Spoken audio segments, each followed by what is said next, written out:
Hello, you are tuning into Inspired Humboldt, where we shed light on local cultural creatives who uplift the community through creativity, consciousness raising, and holistic healing. This is Patrick Walsh, and I'm Casey McLean, and we are part of Rising Community, a local nonprofit and Dreammaker project for the Ink People. We'd like to thank the Ink People for the use of this space and for all the support that they give us. And we'd also like to thank the Mars Project for videoing, editing, and all things technical. Today our guest is Shemaia Skywater. Welcome to the show. Thanks for being here. Great to be here. So Shemaia, why don't you just tell us a little bit about yourself, maybe how you came to be in Humboldt? Ooh. It's so interesting to look back on the span of life and how it can just take a left turn sometimes. And that definitely, coming to Humboldt was a huge left turn for me. I grew up in Salt Lake City, Utah. Interesting childhood. Migrated to Southern California thinking I was going to go to UCLA and study marine biology. All that shifted. I moved to Tahoe, joined a dance company, moved back to Southern California with this man that I met when I was hiking the Pacific Crest Trail. We had 3 children, and I put him through chiropractic college. And we have 3 beautiful sons, and they've all migrated back down that way. So 22 years of marriage, and I was in this really soul-searching process with my teacher, Reverend Michael Beckwith of the Agape community, Science of Mind community in Southern California. He was one of my influences in life, and my husband, as I call him, because I don't like ex, because we're dear friends. We are definitely still very connected in heart. My husband and I were in that training to be Science of Mind practitioners, and I kind of came to this clarity that what was next for me probably couldn't happen in the context of our marriage. It was a huge thing. And so I ended the marriage, but we were still co-parenting our kids and everything. And then the left turn came when I reconnected with my high school sweetheart who lived in Humboldt, and he was now an organic farmer. And it's just so funny, like that was a left turn for who I thought he was, and so we started connecting in letters and phone, and I came up to visit him, and the next thing I know, I'm moving here. Crazy to go from Santa Monica to rural Humboldt. Okay, I mean, you guys have been around it for a while. And this was a while back, so this it's is even back crazier. in 1999. Yeah. So that was kind of my ticket to Humboldt. I came. He was living at the time with his Rinpoche and his Rinpoche's other student. It was a really interesting situation, and the Rinpoche came aside and he said, I know, I just want to let you know this may be short term. I was like, okay. And it lasted 6 months, and then I went on a road trip and was studying with different natural builders, because I'd kind of been interested in that and permaculture even before I left LA. And then, just out of some fluke, a friend of his asked me if I wanted to come and cook at Heartwood Institute, which was, at the time, a residential healing arts school. It's now a school where they're teaching permaculture and that kind of thing, and it's a retreat center, sanctuary. But, that was just a huge shift from being like a personal trainer, yoga teacher, doula, raising 3 boys in Santa Monica. And now all of a sudden I'm like living in rural Humboldt, and I'm teaching yoga, and I'm putting together permaculture courses and things that really were very purposeful for me. But that was just like this huge 360 or more of life. So I was there for 3 years, and then I left there, and I decided to migrate here to the coast, the North Coast. And I had already a lot of connections here, and so I started teaching yoga, and got involved with some shamanic work from South America, and started putting together sound healing events. This was probably like in 2007, so a while back. It's obvious you do a lot of things, but can we just start by maybe diving into your yoga path a little bit? Yes. my yoga path is really part of my hero's journey. Being the oldest of 4 kids, my mom almost died when I was 12 and a half. And it was like I made a pact with myself that I was going to find a new path of life and not repeat some of her patterns. And in that time period, I changed my eating. I was exploring vegetarianism, which was really radical for a girl growing up in Salt Lake City. And my mom went on a business trip to San Francisco and brought back 2 books. Be Here Now. She had no idea what it was, but she thought I'd like it. And Autobiography of a Yogi. Oh, wow. Needless to say, it planted the seed for it was like setting the course. And when I moved to Southern California, I found a yoga teacher right away. And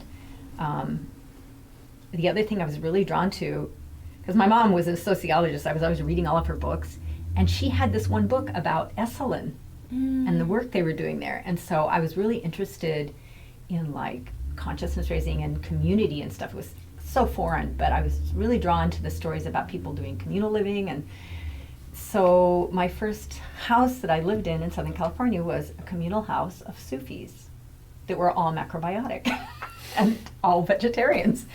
And it was just amazing how things manifest when you set a course of, determination. And so I lived there for a while, and then I moved to Tahoe and joined a dance company and was teaching music and skiing with my boyfriend, who was also a musician. And so I was there for a few years, and we hiked the Pacific Crest Trail together. And at that point, we had already moved on from being a couple, but we were dear friends. Met my husband at Crater Lake. We had stopped to pick up some of our food that we mailed ahead to ourselves, because it was like a 6-week walk. So that was another left turn in my life. I met Jeff Rosenfeld, and next thing I know, I'm moving back to Southern California. And next thing I know, we're getting married and having 3 kids, and he's becoming a chiropractor, and I'm a personal trainer and a yoga teacher. And so that was like a long 2-decade process. But your specific kind of yoga. Yeah, yoga. So, I started out in just, I would say, hatha yoga. Not to say that it's just, but, I found a wonderful hatha teacher. And I studied Shivananda for a little while. And there was a huge community of Kundalini practitioners. So I was involved in that practice for a while, too, back in the late 70s, early 80s. And then I started teaching prenatal yoga. And during that chapter, I started studying with some amazing teachers in Southern California. So Rod Stryker, who's world famous, and Shiva Ray, who's you've heard of. And so there were a lot of influences. But actually, the one teacher that struck me most was Catherine McNamara. She's not really known as in famous, but she had studied with Carolyn Mace, who wrote the book of, Anatomy of Spirit. And her classes were very infused in that. And she was also a student of Shiva Ray, and she also worked a lot with Krishna Das and with another Buddhist teacher. So her classes were kind of an integration, distillation of that. And she had a huge influence on me. And then later, when I moved up north, I got really involved with Anusara. I actually started studying that when I was finishing up my chapter at Heartwood. And through a musical connection, my friends Benji and Heather, they were touring at the time with him, and so they sent me an album that they had made, or a DVD, going back now, of John Friend. And so I was very involved in that practice, in that community for about 12 years, and there's a huge community here locally. We all travel together to study with him. And then I kind of shifted on, and I've studied so Anusara was big, but I feel at this point there's such a fusion happening of yoga as a definition has expanded for me. I really see that it's so much more than just the asana.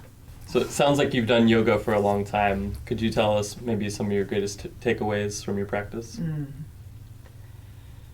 Well, I'll just say, number one, I'm constantly being reminded that this is the greatest gift I ever gave to myself, was this practice. And it's not something that it's like a static thing that, here's yoga. Yoga is Right. this endless, infinite potential. It's a toolbox, but it's so much more. It's a toolbox, it's a path. And it's like a manual of how to live in connection with everything. And when I say everything, I really mean, you know, not just the humans, not even just the sentient beings around us, but to find that connection to the all. So that's the biggest takeaway, is that here's a way. Here's a way out of the moments of confusion. Here's a way to be more whole in body, mind, and spirit. And it continues to grow, and I continue to learn, and teachers continue to show up. One of the things is, as a teacher of yoga and many things, is that we are always also equally learning from our students. It's an exchange. Whether it's music or yoga or anything, when you teach, you learn. So, you're mentioning music. Can you tell us a little bit about your music path, kirtan, sound healing? I know you do all kinds of things music-oriented. My father's mother was a music teacher. She was the mother of 6 kids. My dad was the oldest. I'm the oldest of the oldest of the oldest of the oldest. That's a big deal in my dad's family for some reason. I could care less. But when we got together with my dad's family, it was like all of my aunts and uncles played an instrument or sang, and my dad and mom both played instruments, and my grandmother had a baby grand piano and an organ and a sofa in their living room. That was their house in rural North Wyoming, of all places. So it was a huge influence, and I just grew up, and as I came into my teen years, music became my refuge. It became my meditation for dealing with the complexity of my parents separating and my mom being sick, and also dealing with what I was starting to open my awareness field into, like the world. This was the time of like protests of the Vietnam War, and even though I was too young to go to the rallies, I was really interested in what was happening and the conversations around that. And the conversations and the music. Yeah, and the music. And music was, at that time, especially, you know, like the early 70s, late 60s, music was such a powerful vehicle for shifting consciousness within our communities, the global community. And so, of course, that was a huge influence. You know, all the music of that time was so rich and prophetic. Probably my number one childhood influences, it was Joni Mitchell. You know, just because, I mean, as a musician, you're already in what was very male-dominated thing, you know. But I had my first band when I was 16. We would play 3 girls, 3 guitars. We would busk in this, you know, downtown, in this place called Trolley Square. And it just kind of kept growing. It's like, when I moved to Southern California, I had a big aha that my path in music was still kind of a mystery, because I started playing clubs and stuff in LA, and I was like, no, this isn't really it. Coming home and reeking of tobacco smoke, and just being in a situation where people are drinking and checked out a lot of the time, and you're just kind of playing to the ethers, you know. And my husband and I were involved in some other circles. We were involved in the Sufi community, for one. A lot of musicians there, and also shamanic gatherings that we were involved with. There were people from all the world come and play music. And so it started to open up for me. And one of my closest friends, who studied guitar with my teacher at the time, she started getting into sound healing. Now, this is back in like 1980. Kind of a while ago, and she had all these cassettes. Remember those, anybody? Cassettes of different sound healers that she was studying with, Joy Gardner and Jonathan Goldman. These were like some of the pioneers of the modern practice of sound healing. And so I started practicing this stuff with her, toning, and, you know, just doing all of her practices with her. I didn't have the time to like fully engage in the courses, but she was like traveling and doing this. So that was kind of the seed that was planted of like, oh, music can be healing. I mean, I already knew it, but not on a conscious level. It was like, it was already a healer for me. And then things started to shift as far as what I was doing with my music. And I played at Agape, my spiritual community at the time, and I was in a choir with 150 people, and that was just a super high musical experience, like electrifying. Every cell in your body is just vibrating, to have that much sonic massage of all those voices together. And then when I moved up here, I bought my first couple singing bowls, and I just used them most of my yoga class. And just, I don't know how it just kind of all shifted, but then I was just like, oh, I got to do this. And actually retrace, because back in the Kundalini phase, I actually experienced a lot of gong work. I would go once a year for the gong bath that they would do for 4 hours, 10 gongs in a yoga space, and you just be there for 4 hours. Vibrating. So, it's like things come back. So then it was like, oh, sound healing. And I was collaborating with a friend. We were doing restorative yoga, and let's put some sound healing with this. And so my friend Kendra is Inzer, who now teaches elementary school and still teaches yoga. We started putting these together, and then more sound healing came into the community, and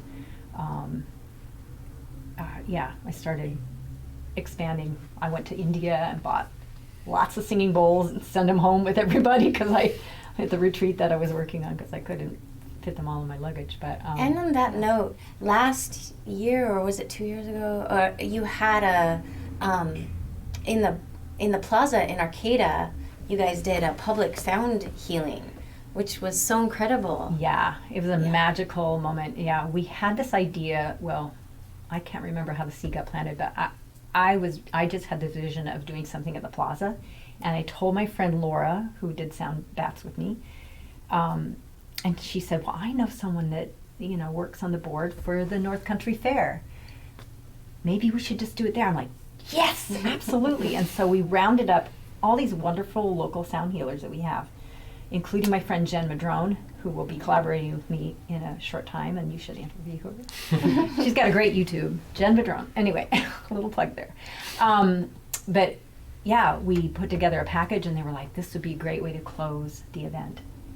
And as it was like divine intervention that it rained that afternoon, and so all of the scheduled music that was coming from different parts of the event were shut down.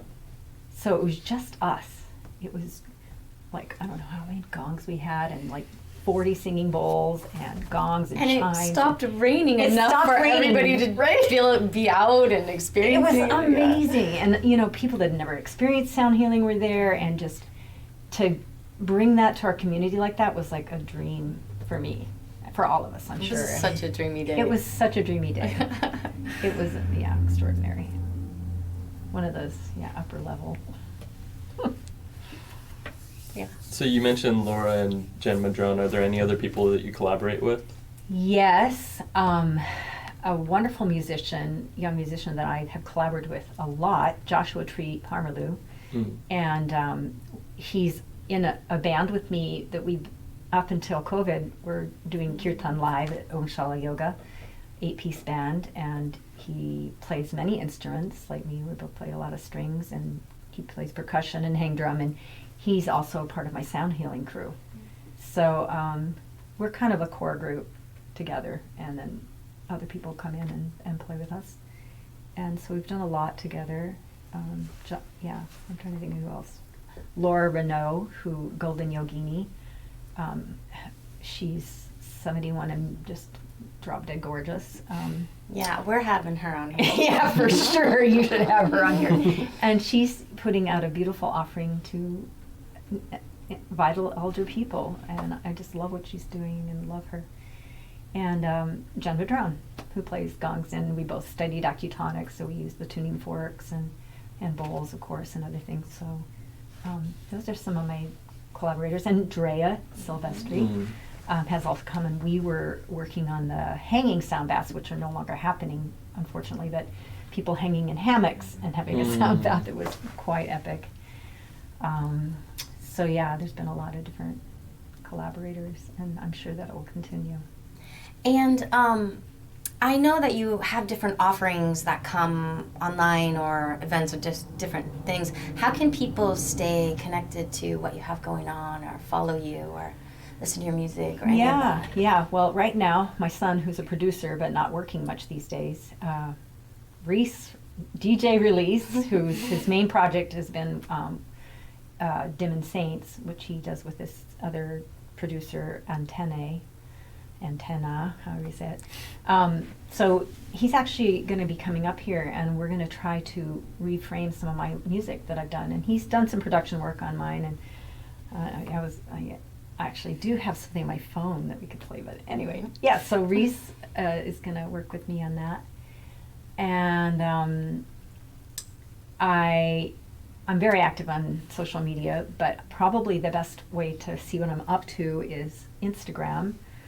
Shemaia, you can just look for Shemaia Skywater, but I'm actually changing my name because it's so kind of generic. It's been shemaia.yoga.sound.nourishment or something like that, trying to encompass, all the things I do and offer. But now it's going to be flourishing vibrations. That's my new tag. And so you can look for me there, Shemaia Skywater, or Flourishing Vibrations. And I post music, yoga stuff, things to inspire people. Events, and if you have events, them. our Ayurveda tips. Oh, yeah. Which we didn't even get into Ayurveda, which is the sister practice of yoga, and really they support each other, they co-support. A wonderful toolbox of living life. Which you actually have a really deep knowledge of, and that could be a whole nother. Yeah. But get my teacher here, Tracy Webb. Oh, you hear so much about her. Yeah. She's the girl. Anyway, yeah. Also, Facebook, Shemaia Skywater Yoga is a good one, and there's a page that I'm an admin that I started years ago called Yogis of the North Coast, and it's just a place where people like you and anyone that's involved in consciousness raising, yoga, meditation, sound healing, healers of that sort, can post their events, post articles, and support each other so that, the community knows about it. And I think we have about 900 or more followers at this point, maybe even 1,000. Wow. It's been around for a while. Yeah. The other, let's see if there's anything else. Well, my email, vibrationalarchitecture@gmail. You can also email me. Yeah. Or contact Casey. She knows where to find me. Yeah. I love to work with people individually and in classes. I'm teaching a live class Thursday mornings. It will be shifting to 9 a.m. on Thursdays at Om Shala's new studio, which is on South H Street, where it runs into G Street, right near the marsh. So you can come and take a walk in the marsh and take some yoga. And at the same location, I will be doing Monday the 21st. Jen Madrone and I will be offering a journey, a sound bath journey that evening. And the day before that, and you can just check my social media for all the details, but she's doing a gong thing at the beach that night. And before that, I'm going to be doing like a consciousness jam, music jam, and maybe some yoga in the afternoon of the 20th. So that's all in conjunction with summer solstice. Oh, another one on the beach at the same place. That same. Those have been incredible. So this will be the third one. And Yeah. it's got a good crowd of people. And Yeah. Yeah. So It's great. good That's stuff cool. on the way. Yeah. If you could accomplish anything and you knew you would succeed, what would you want to accomplish? Well, you have to realize you're asking someone who's a Sagittarius with 12th moon and rising, and so, I'm both the scientist and the mystic, and so I want to manifest insane things. Good. That Dream are big, completely yeah. impractical and sound impossible. Aside from like global and cosmic peace, I'm really being drawn to reach out more to youth. I think that's going to be my next chapter, is creating programs and maybe I don't like necessarily call it a retreat center, but creating a place or places and a network where youth can plug in, especially inner city youth. And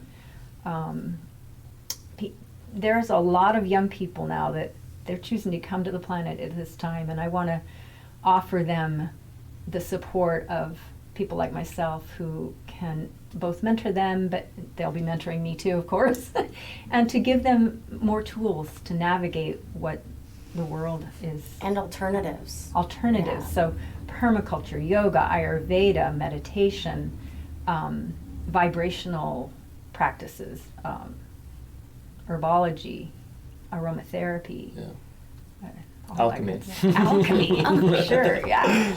You know, ritual. Yeah. I believe a lot in ritual, and I didn't talk a lot about my practice of bhakti yoga, but a big component of bhakti yoga, which is the yoga of devotion, and I like to just translate that as the yoga of, it's heart yoga, the yoga of awakening the heart. Mm.